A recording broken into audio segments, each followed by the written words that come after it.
Radi Online TV.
Bismillahirrahmanirrahim. Assalamu alaikum warahmatullahi wabarakatuh. Mpenzi mtazamaji mpendelevu wa channel yetu hii ya Upanga wa Radi Online TV, tukiwa katika ardhi ya Kampala katika msikiti wa Gaddafi, na tunamshukuru Allah subhanahu wa ta'ala kuona tumeanza Ramadhani mwanzo mpaka muda kama na huu.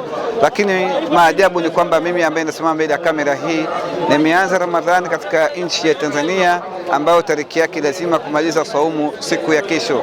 Licha kwamba niko katika viwanja hivi, malengo na maksadi ni kuonyesha matokeo, na msikiti huu ambao una maajabu yake, unaobeba zaidi ya watu 30,000, zaidi ya watu 30,000, ambao kuingia kwake ndani ya msikiti huu mambo ni mazito sana. Unaona watu wako foleni, watu wanavyosongamana katika njia kwa kuingia, na vile vile kutoka kwake ni jambo si rahisi. Na hapa tumechelewa kusali kwa sababu ya wingi wa watu, kusubiria watu wote waweze kuingia katika msikiti. Tupo zaidi ya watu 30,000, lakini kuombe wewe ambaye umepata neema hii kuweza kuomba Allah subhanahu wa ta'ala azidishe faraja, azidishe neema kwa ajili ya kuweza kukusaidia na kukupatia nafasi ya kuweza kushindikiza Ramadhani katika 6 Shaawali hizi ambazo zipo katika mwezi huu ambao leo ni tariki 1 ya Shaawali. Tukutane sote, na usahau kushare na kusubscribe YouTube channel yetu ya Upanga wa Radi Online TV na kuweza kulike na kucomment. Barakallahu fikum, wassalamu alaikum wa rahmatullahi wa barakatuh.